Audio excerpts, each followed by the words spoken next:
All right, hey everybody. Let's get started again with math for machine learning. So let's see. Let's get right to the slides. So today we have a few different things to discuss, all of which have to do with linear algebra in some form or another. As usual, please ask us questions over Hangouts, and the TAs will let me know if there's anything to go over in the lecture stream. All right, so we've got. I'll just start by looking at the different sets of lecture notes that we've handed out. So up until this point, we've talked about vector spaces. So there are these objects called vectors, and you can do things like add them together or multiply them by a scalar. And then we've also talked about functions on vector spaces. And so far, we've talked about real-valued functions, which is to say from our vector space to the reals. And these are sometimes called functionals. But it's also interesting and really important to look at vector functions from one vector space to another, where you have, let's say, two vector spaces u and v, and our function takes one of the vector spaces to the other one. And a function between two vector spaces is sometimes called an operator. Sometimes that's reserved for a function that takes a vector space back to itself. And a functional is a special case of this, because the reals are in fact a vector space themselves. Now, of course, we're going to be most interested in linear functions. So a function is linear if it satisfies the usual property for linearity. If you have f of ax plus by, that's the same as af of x plus bf of y. And so we're going to talk today about linear operators. So a well-known example of a linear operator is multiplication by a matrix. That may be, for many of us, the only operator that we commonly work with. A less well-known example, and one that shows how this applies to an infinite dimensional vector space, is a derivative operator. So if you have the operator that takes the derivative with respect to the variable x, that'll act on any vector space of differentiable functions that have x as an argument. And it's linear because just by the rules of taking derivatives, the derivative of af plus bg is a times the derivative of f plus b times the derivative of g. All right. So to talk about operators, it's going to be really useful to have coordinates. So so far, we've mostly been talking about vectors as opaque or coordinate-free objects. That means that they support just addition and scalar multiplication, and sometimes inner product, but they don't support indexing. So if you have an abstract vector, it's an opaque data structure where you can't ask what's the third coordinate or what's the seventh coordinate. And that's nice from the point of view of keeping our reasoning simple, right? It makes proofs simpler. It makes it easier in some sense for us to talk about the properties of vectors in the abstract. But whenever we want to store these things in a computer and manipulate them in a computer, it really helps to have a concrete representation in coordinates. And so to go back and forth between these two representations, what we need is a basis. And if you'll recall, a basis for an n-dimensional vector space is a set of n vectors that are linearly independent. And that means that we can express any vector uniquely as a linear combination of the basis vectors. So I've written out that equation right here. And so the x tildes here, each one of those is a scalar, and you can collect them all into a vector in Rn. And b1 through bn, these are our basis vectors. And by assumption, they're a basis, which means they span our vector space. And they're linearly independent. And so what we're doing now is we're making a mapping between vectors x, which are in our original vector space, and coordinate vectors x tilde, which are in Rn. Right? And so these are not actually the same vector. right? One of them is in V, the other one is in Rn, but we can work with them as if they're the same because wherever there's a set of operations that we can do on X, we can do the corresponding operations on X tilde. So for example, if we want to add together two vectors X and Y, we can add together X tilde and Y tilde. Right? So for example, if we write X in V and Y in V, then X plus Y is also in V, whereas X tilde and Y tilde are in Rn, and so is X tilde plus Y tilde. But these two vectors map to each other if these pairs of vectors map to each other. Right? So that is that's coordinates. And another thing that makes it important to keep track of the distinction between an abstract and a coordinate-based representation of our vector is that if we change our basis, if we use a different basis b prime, the same vector x can have a completely different coordinate representation in terms of b or b prime. And so the vector x hasn't changed, we're just changing the way we're mapping it into Rn. All right, so now, given a coordinate representation for vectors, we can make a coordinate representation for linear operators. So let's suppose we have a linear operator L and a basis. So L is going to map between two vector spaces U and V, right here. And let's say we have a basis BI for U and a basis CI for V. All right, so now our goal is to come up with a coordinate representation of the linear operator L. So in order to do that, what we're going to do is we'll take one of our basis vectors, Bj, and we're going to compute L applied to Bj. So that's Bj is in U, and L applied to Bj is in V. And because LBJ is in V, that means we can expand that vector in terms of our basis for V. And so we can get LBJ is the sum of a bunch of scalars times the basis vectors C1 through Cm. Right? And I'm going to give those scalars a name. They're going to be called capital L tilde, and I'll index them by j, which is the basis vector we started, and by 1 through m, which is what basis vector in v they're multiplying. Right? So that means that we now have, if u is m-dimensional and v is n-dimensional, then we're going to have m times n scalars, right? So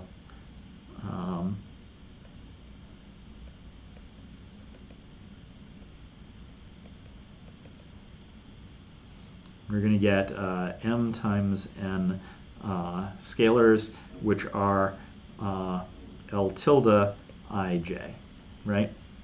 And those scalars, we can put them together into a matrix, an m by n matrix, and we'll associate the linear operator L with the matrix L tilde that has all of these scalars as its entries. Right? And so I've just defined sort of arbitrarily how to make a coordinate representation for L, but it turns out that this is a nice coordinate representation in the sense that matrix multiplication now does what we hope it would, right? In the sense that if Lx is equal to y, then that's going to be the same as saying that L tilde x tilde is equal to y tilde, right? So here x and y are vectors in u and v, and x tilde and y tilde are vectors in Rm and Rn. L is our original linear operator, and L tilde is the matrix version of it.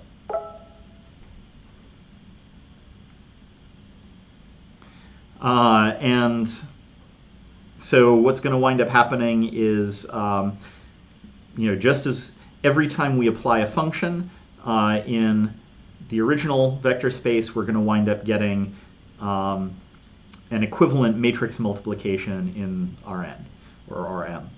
And so somebody's asking, what's the difference between a basis vector and any other vector? Basis vectors are just vectors. They're ordinary vectors.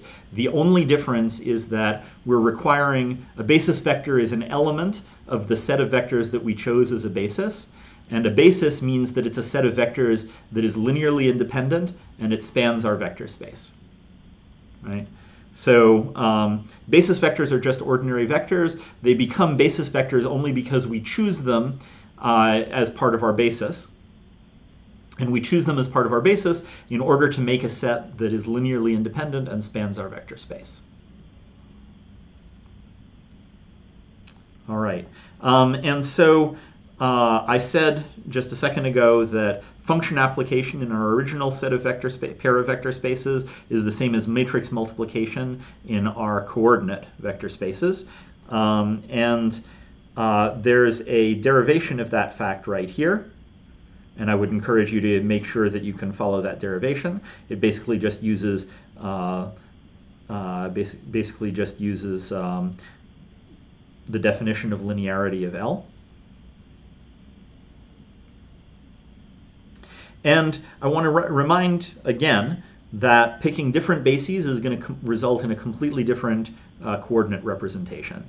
So L tilde will change every time we pick a different pair of bases for U and V, but the operator L is the same. And the only thing that's changed is how we map L into the set of m by n matrices.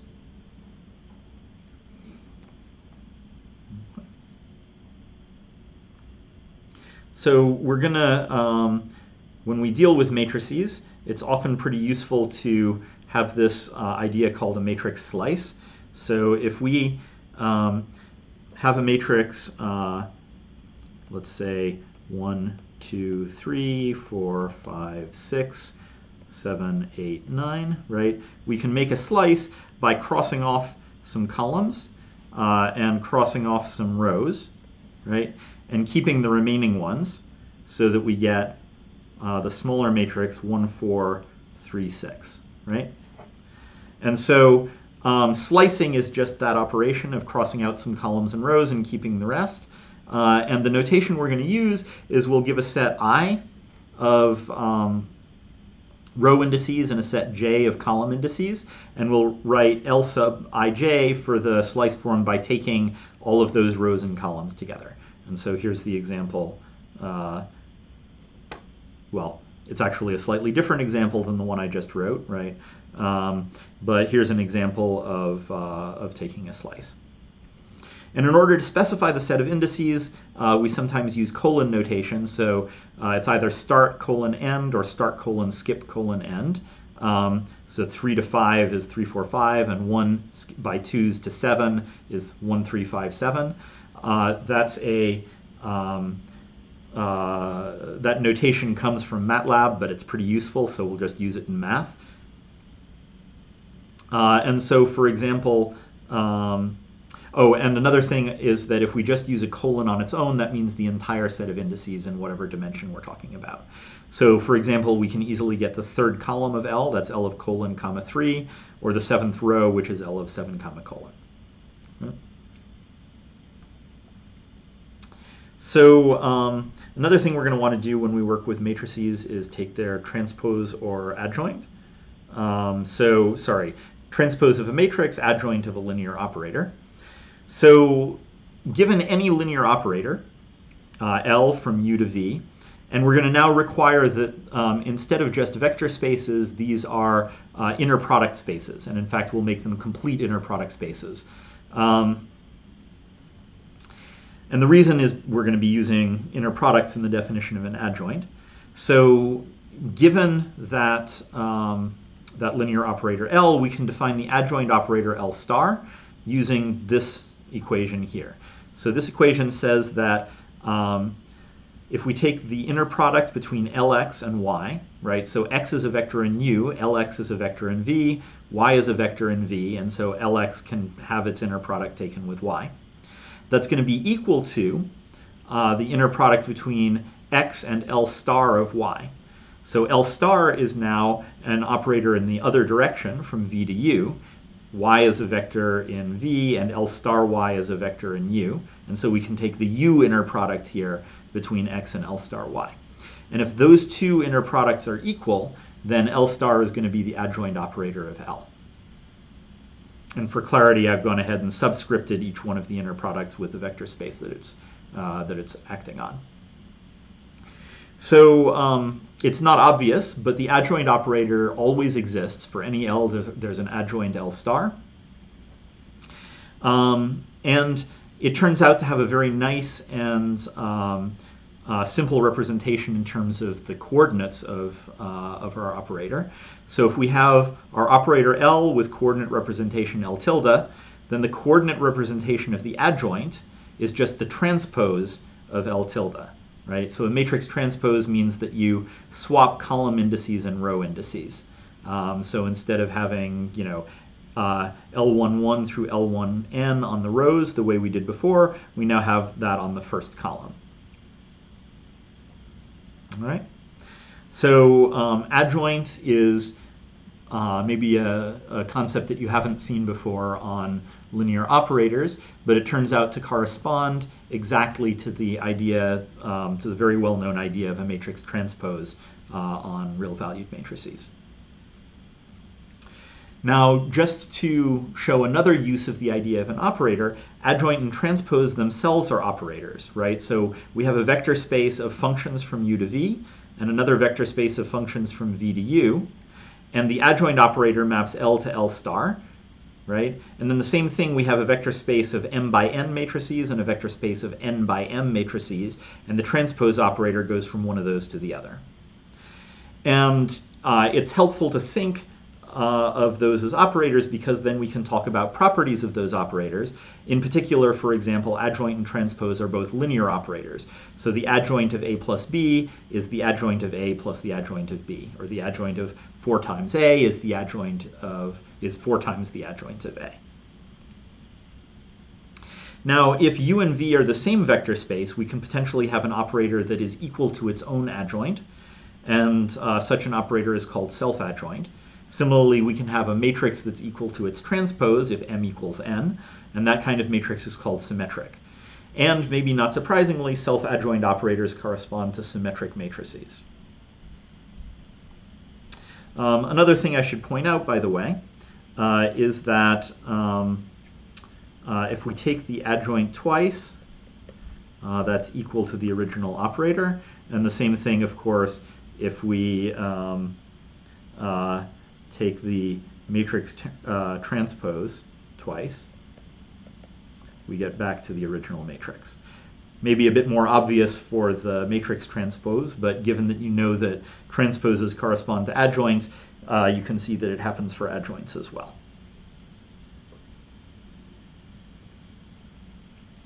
All right. So another thing you can do with either operators or matrices is take inverses. So the definition of inverse is basically the standard one for function inversion, which is to say that if we have some operator L and we want the inverse, that means that whenever y equals L of x, then x is equal to L inverse of y, and vice versa. Now, unlike the adjoint, the inverse does not always exist. Not every operator is invertible. But if the inverse exists, then you apply the inverse twice and you'll get back to the original operator. An inverse can only exist when the two vector spaces have the same dimension. If they have different dimensions, we might still be able to find a left inverse or a right inverse, which are, okay, so this here is equivalent to this property, that if we take an x and we apply L and then L inverse, we get back to x. Or if we take a y and apply L inverse and then L, we get back to y. If we have only one of those two properties, we call it a left inverse or a right inverse. So if we can only put the inverse on the left, it's called a left inverse, and if we can only put the inverse on the right, it's called a right inverse. Non-invertible matrices are called singular. And for singular operators, operators or matrices are called singular. We still might want an operator that acts like the inverse whenever that makes sense. That operator is called the pseudo-inverse. And it's the one that minimizes the error. So if we take x equals L pseudo-inverse of b, that means we want to make the error Lx, Lx minus b as small as possible. And just like adjoints, we can make the same concept for coordinate representations. And it's actually called inverse for the coordinate representation as well. So if we have L and L inverse that are two operators that are inverses of each other, then their coordinate representations, L tilde and L tilde inverse, are called matrix inverses of one another. And the same thing for the pseudo inverse or the left inverse or the right inverse. It's going to be pretty common for us to want to talk about matrix patterns. So if we take a linear operator and represent it in some basis, which basis do we want to choose? Well, it would be nice to pick a basis where there are a lot of zero entries in the matrix, because when we work with the matrix, for example, when we multiply by the matrix, we can skip all of the zero entries, and that can make computation faster. So people talk a lot about different patterns that the non-zeros can follow. The simplest pattern is diagonal, right? All of the non-zero entries are on the main diagonal, where the I index is the same as the j index. So here for all of these patterns, I'm writing an x for an element that might be non-zero, and a 0 for an element that has to be 0. So some of these x's could be zeros as well, and it's still called a diagonal matrix. Another useful pattern is lower triangular, right? So all of the non-zero entries are on or below the main diagonal. And then correspondingly, if they're on or above the main diagonal, it's called upper triangular. And then finally, the simplest of all is the identity matrix, which is a diagonal matrix whose diagonal entries are all 1s. If we don't have any particular pattern, the matrix is called sparse. And so that's a little bit less convenient than knowing ahead of time where the non-zeros are going to be. And so for computation purposes, it only makes sense to think of a matrix as a sparse matrix if you have a really high fraction of zero entries. So if you have, let's say, at least 80% zeros, that might be around the break-even point, depending on what your linear algebra library is. But really, we'd rather have something like 99.9% non-zeros. And that's actually quite common, that we can think of a basis where almost all of the entries are 0. And of course, the most convenient of all is if it follows multiple patterns. So if it's a sparse and lower triangular matrix, that's even more convenient than either one of those properties alone. All right. So now let's go to orthogonal matrices and vectors. So two vectors are called orthogonal if their inner product is 0. Geometrically, that just means the vectors are at a right angle. An orthogonal matrix is one where every pair of columns is orthogonal, right? And that means that when you multiply the matrices together, you'll get a diagonal matrix as the output. And if in addition to being diagonal, you get A transpose A is equal to the identity, so not just diagonal, but every entry is 1, we say that the matrix is orthonormal. And that means that every pair of columns is orthogonal, plus each column has unit length. Its dot product with itself is 1. A square orthonormal matrix is really easy to work with. So in particular, its inverse is equal to its transpose, and its transpose is also square and orthonormal. Another very nice property that we have for operators or matrices is called definiteness. So a linear operator is called positive semi-definite if x inner product with ax is non-negative, no matter what the vector x is. And it's called positive definite if you get a strict inequality. X dot ax is bigger than 0, as long as, obviously, it has to be equal to 0 if x is 0. But if for all other x it's bigger than 0, then it's called positive definite. And the corresponding matrix is also called positive semi-definite or positive definite. All right. So let's move now to the next set of lecture notes.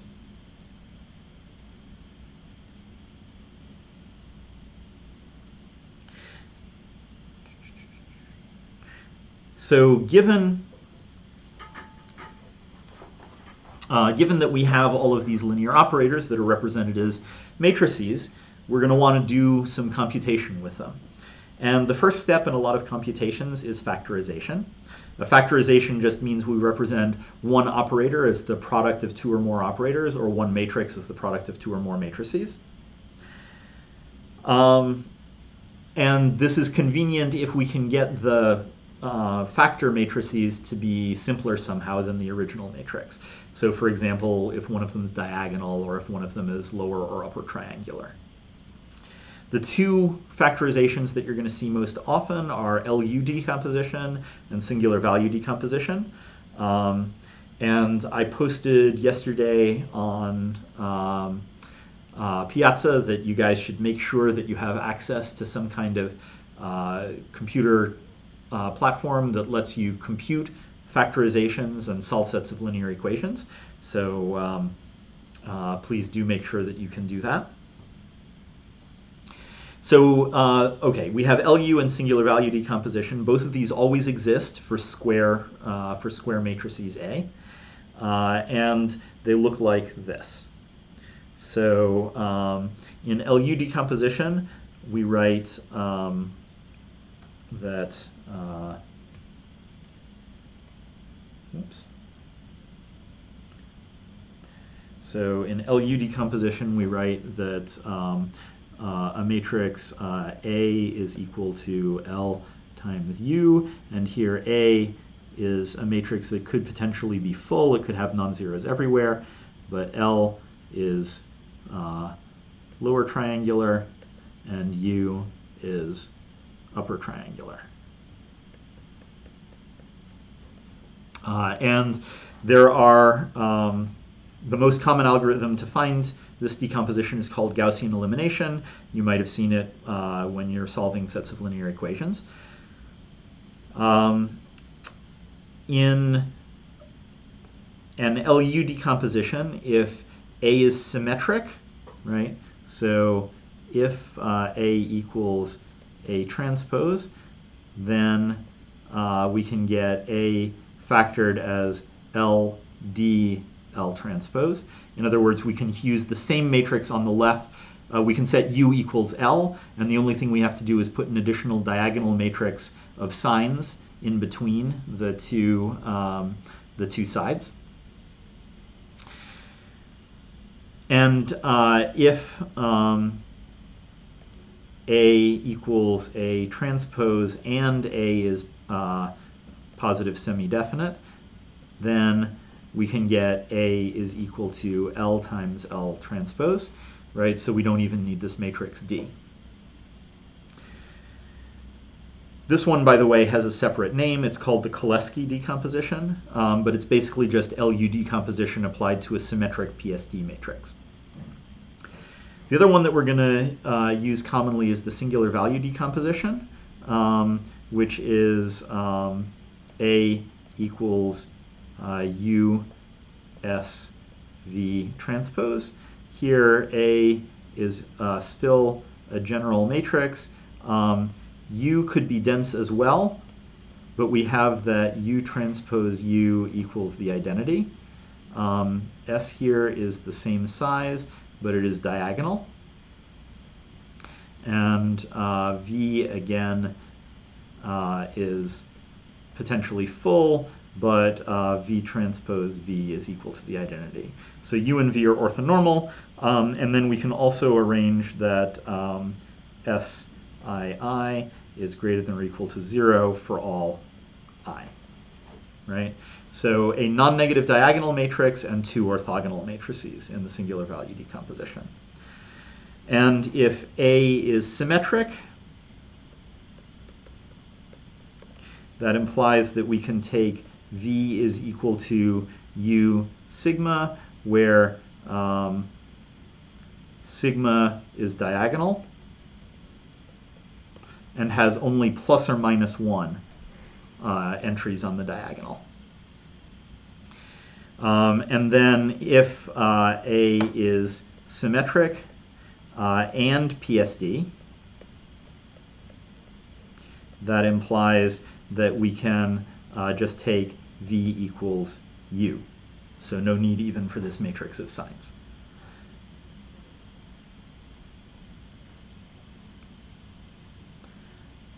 All right, so those are matrix decompositions. And like I said, they're the first step in solving sets of linear equations or tons of other operations that we might want to have. All right, so a lot of times, one of the most common operations that we want to be able to do is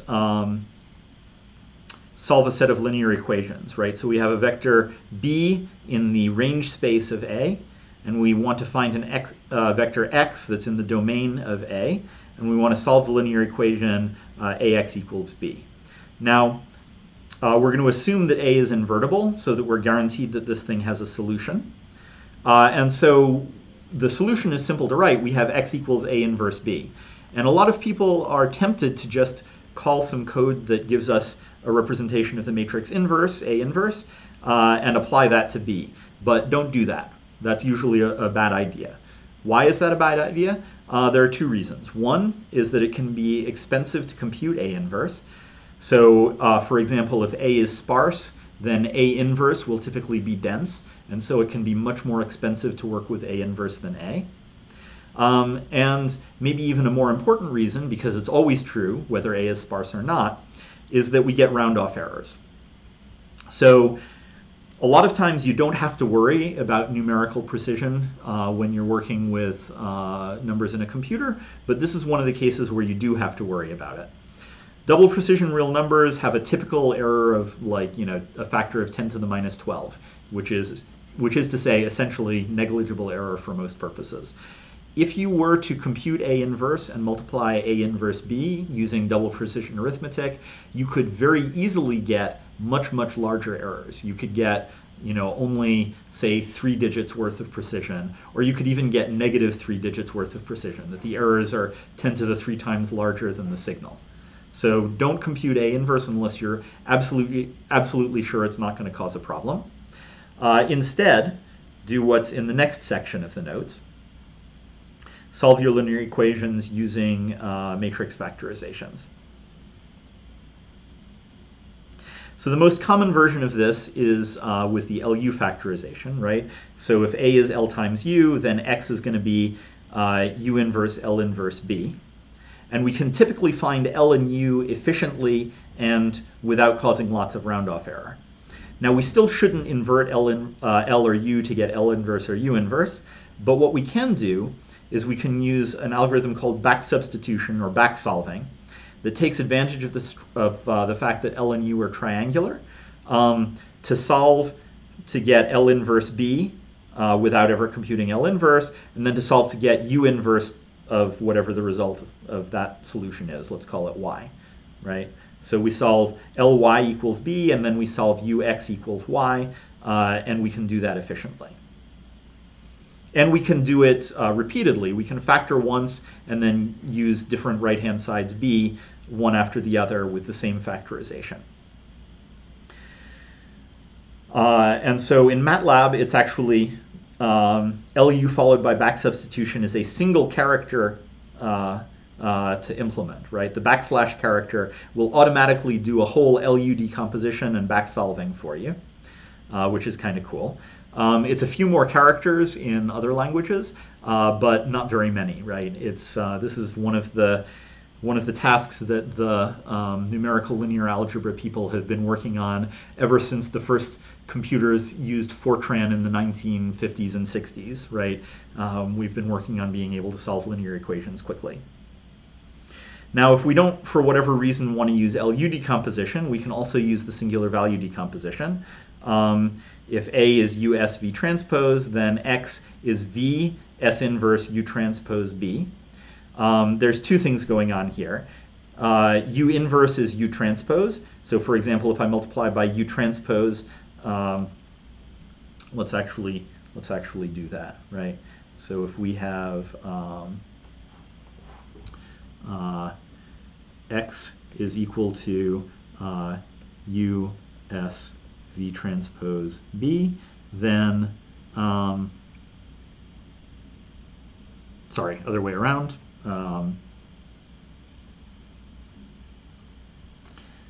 B is equal to U S V transpose X.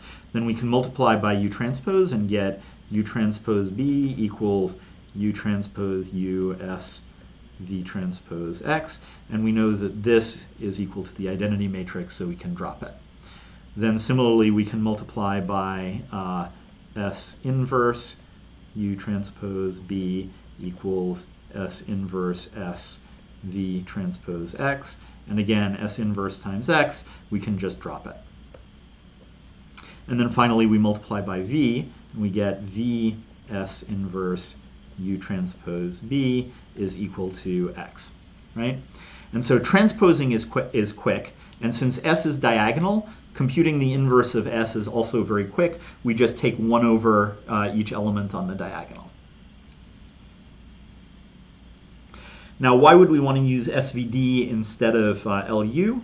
Well, if our matrix A is singular or numerically close to singular, meaning that if you make a small perturbation to it, it becomes a singular matrix, then we can actually use the least squares solution instead of the exact solution. So to get the least squares solution, what we're going to do is we're going to use that A pseudo inverse is equal to U S pseudo inverse V transpose, and that S pseudo inverse is just like taking the regular inverse of a diagonal matrix, except that whenever there's a 0 on the diagonal, so if A is singular, there will be zeros on the diagonal of S, and whenever we hit one of those, and instead of taking 1 over 0 and causing some kind of error in our code, we just set the result to be 0. Somebody asked to be reminded what a singular matrix is. A singular matrix is the same as a matrix that is not invertible. So a matrix can be either invertible or singular, and that partitions the set of matrices. All right, so we're making S pseudo inverse the pseudo inverse of a diagonal matrix by taking the reciprocal of every diagonal element except for the ones that are 0, and there we just set the reciprocal, set 1 over 0 to be 0. Now it's not very often that we can set 1 over 0, which is either not number or infinity. It's not often we can set those to be just 0, but that's what the pseudo inverse does. And it's perhaps not obvious, but that achieves the least squares solution. And if our matrix A is not singular but just close to singular, that means that some of the diagonal elements of S are going to be really small. Then we can just again set 1 over those elements to be 0. And that will again achieve the least squares solution. And it might actually improve our overall accuracy, because if we start trying to deal with 1 over a number that can't be represented, if we start dealing with 1 over 10 to the minus 123, that's 10 to the plus 123, and we're going to multiply all of our numerical precision errors by 10 to the 123, which is bad. So we'll get a better solution if we actually just give up on these problematic numbers that are too close to 0. All right. So let us look at the last couple of sections of this set of lecture notes. So if we're given a set of vectors in a vector space, we already talked about how to compute the span. That's the set of all linear combinations of those vectors. The span is itself a vector space. It's called a subspace of the original vector space. It's pretty easy to show that the span is closed under addition and scalar multiplication. For example, if you take 3 times a vector that's represented in this form, it's just going to have the coefficients 3a1, 3a2, up to 3ak, right? So it's pretty easy to see that it's closed under addition and scalar multiplication. And so if the vectors in X are linearly independent, they form a basis for this subspace. If we have a strict subspace of our original subspace, then that means that we can add more vectors to make a basis for the whole space. And so let's give a name to those additional vectors y. And we're going to pick these vectors y such that they're orthogonal to all of the vectors in x, right? So see if I can draw this, right? So we have, here's an axis, set of axes in R3, right? Our original set of vectors could be something like, oh, I don't know, that one and the coordinate axis, and maybe one that's pointing down this way, right? And they span some subspace like this, right?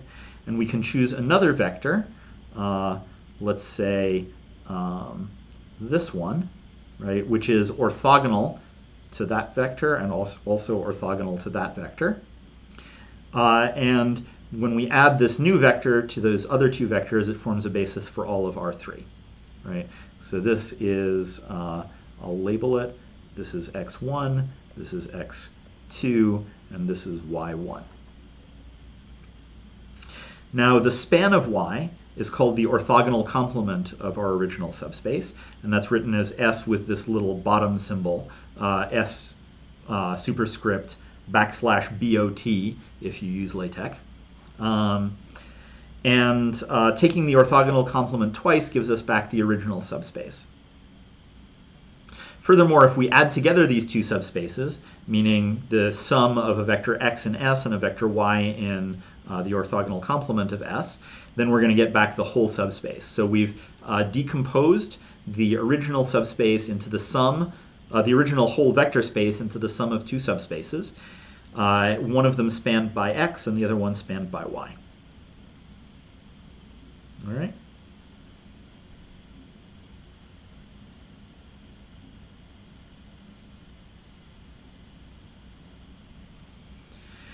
Now, if we have a matrix A, we write span of A for the span of the columns of A. That's also called the column span.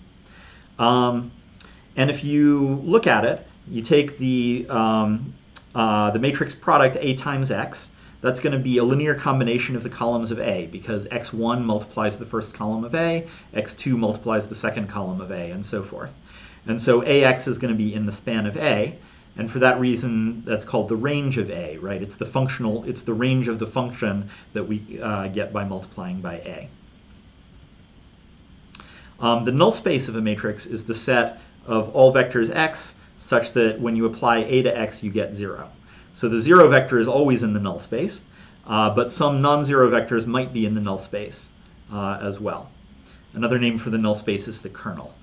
And there's a famous theorem of linear algebra that says that if you take the range of A, call that R, and the null space of A transpose, call that N, then R and N are orthogonal complements of one another, and they sum to the entire vector space, right?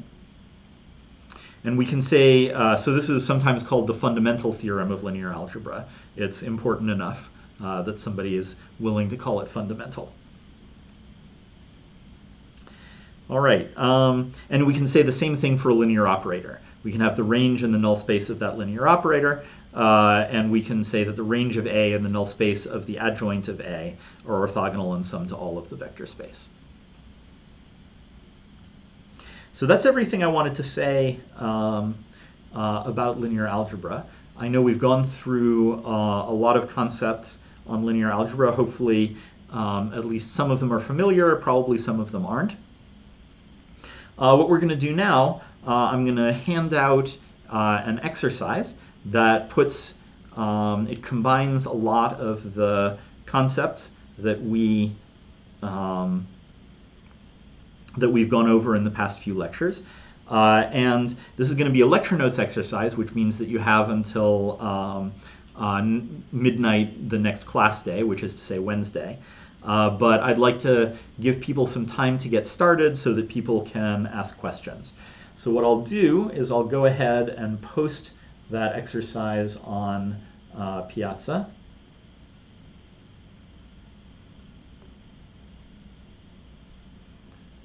So it is now posted.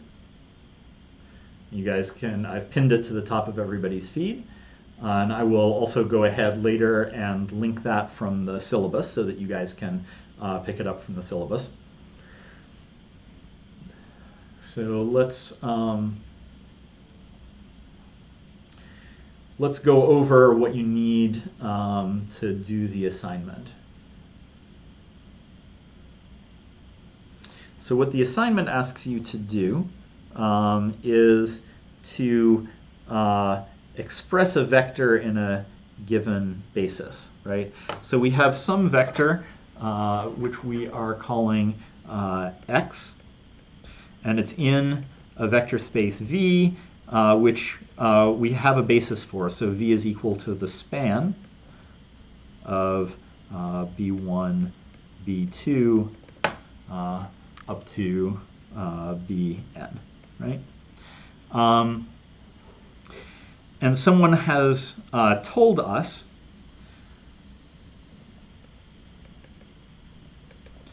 the inner product between x and B1, the inner product between x and B2, and so forth, up to the inner product of x and Bn. And somebody has also told us how to take the inner product between any pair of basis vectors, Bi and Bj. And what we would like to do is find a coordinate representation of x in our basis. So we want to find numbers x tilde 1 up to x tilde n, right? And so we'll call x tilde to be that vector, x1 up to xn tilde, such that x is equal to the sum over I of x tilde I times bi, right? And how do we do that? Well, the derivation is given in the homework assignment. It ends up by saying we have to solve a set of linear equations. So in particular, the set of linear equations are b times x tilde is equal to q, where here this matrix Bij is equal to the inner product between basis vector I and basis vector j. And here Qj is equal to the inner product of x and Bj. Right? So again, we assumed that we could compute this here, and we assumed that we could compute this here. And so we just arrange them into a set of linear equations and solve for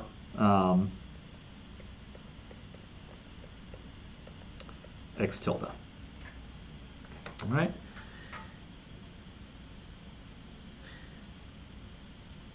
And so let's go ahead and give people the opportunity to start looking over this assignment and seeing how they would want to do it, and asking us questions. Oh, before I should also say, we've given you a particular example of a vector space with a basis for it, and we've given you the dot products between our vector and each one of the basis vectors.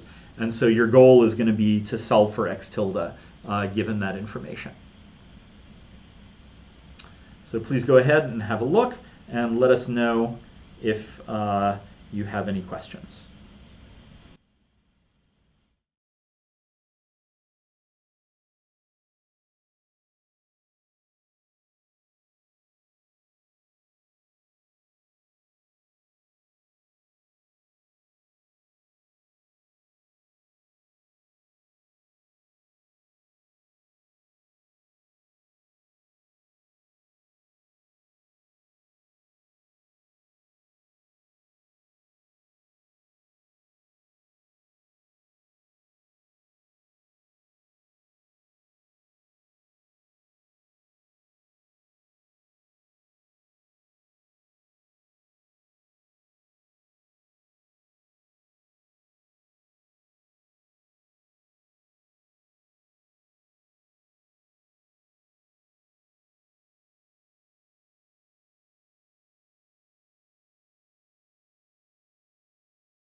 Hey everybody.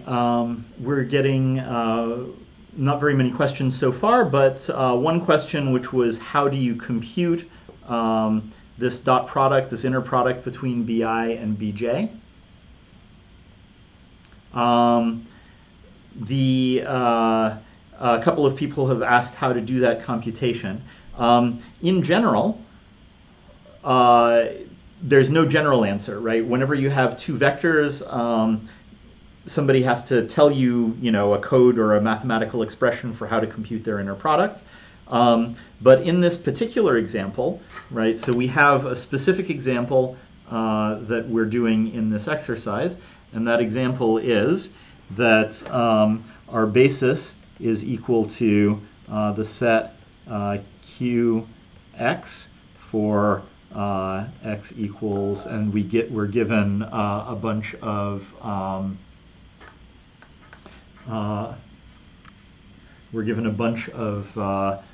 x values in the question itself. So let me just make sure that I have the correct ones here. So the first few are 1, 3, 5, and 7, right? But it then skips around a bit, right? I guess you should say that x is in that set, right? Where q sub x is the function, qx of y is equal to e to the minus 1/2 x minus y squared, right? So that's our basis, and we are given that qx inner product with q, another value of x, let's call it y, right?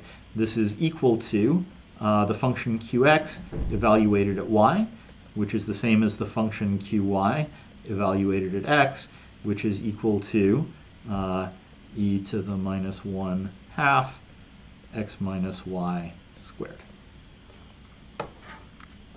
Right? So this is how to evaluate the inner product. This is not a general recipe for evaluating inner products. This is specific to this vector space that you're working with in the assignment.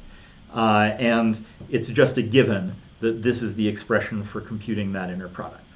So for example, if we take x equals 3 and y is equal to 7, then the value qx dot inner product with qy is equal to x minus y is minus 4. Minus 4 squared is 16. So this is e to the minus 16 over 2, which is 8, right?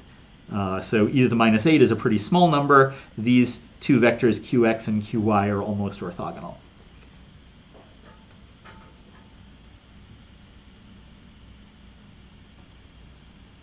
Right. So hopefully that clears up how to compute the inner product. And the equations are all given in the lecture notes and in the assignment. Please continue to let us know if you have more questions, and we'll watch for some more.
So we're getting a request to have a look at the contour plotter that I handed out before for Replit. So that's a very simple contour plotter. And it doesn't have all of the capabilities of a package like MATLAB or IPython, but it can be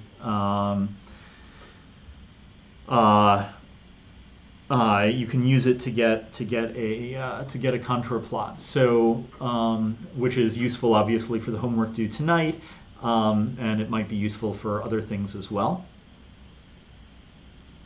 So let me bring up the contour plotter.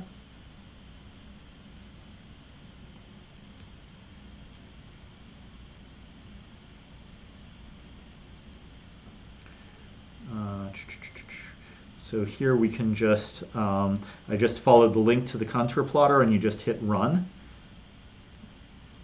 And let's go give it a lot of space here. So there's data pasted in here and you can hit plot me and you'll get a nice contour plot. And you can experiment with this to see what the different capabilities are. In particular, one thing that matters is what order to give the values up here in the plot, right? So you can see the plot is just a two-dimensional array. But this top left, this first entry here, right, if we change it from 10 to 0 and hit plot me again, right, you can see it makes a change right here at the bottom left corner, right? So the first entry is the bottom left corner. That's sort of the standard convention for making plots, is that you give the bottom left corner first. This entry here, right, is going to be the top right corner. So if I change it from 10 to 20 and hit plot me again, you can see it makes a change over at this corner. And then the next question is, which entry is it, do we get to get this one? So let's change, right, it could be either the last element in the first row or the first element in the last row. So let's change them one at a time and see what happens. So we'll change 20 to 50 and hit plot me, right? And you can see that that changes down here. So the last element of the first row is the bottom right corner, and then the first element of the last row, here, let's change that again to 20. That should be the this corner right here, right?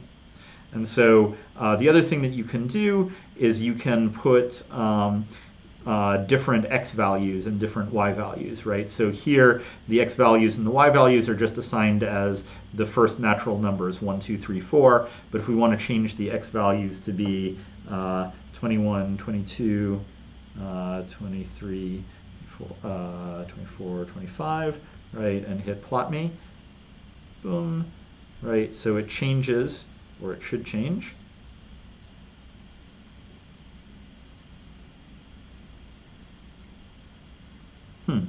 Apparently that's buggy. I apologize. If that particular bug appears in your homework assignment, we obviously won't take off for it, but that should have changed what happens over here on the x-axis, and similarly this one here on the y should change what happens on the y-axis. So hopefully that makes it easier for you guys to use the contour plotter. You do not have to use this contour plotter. You're welcome to use any other one. In particular, for the exercise that I just handed out that's due on Wednesday, you're going to need eventually to have a full linear algebra solving system installed. And so if you want to install something like MATLAB or Jupyter / IPython, you know, no time like the present.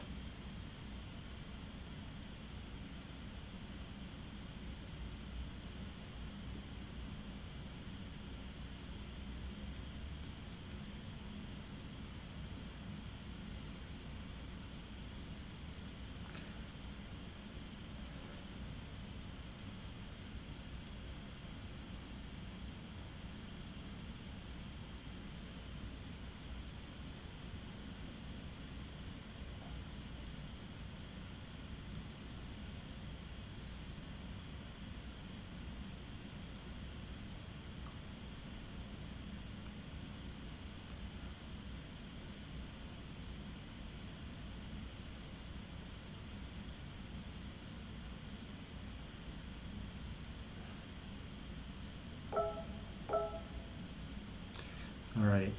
We seem to have lost the screen. I apologize for that. I'm going to try and figure out how to get it back.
All right, thanks everybody. So I think the questions have slowed down. I think everybody is hard at work on the exercises. So please continue to ask us questions on Piazza. and or in our office hours. And I'm going to go ahead and close off the lecture stream.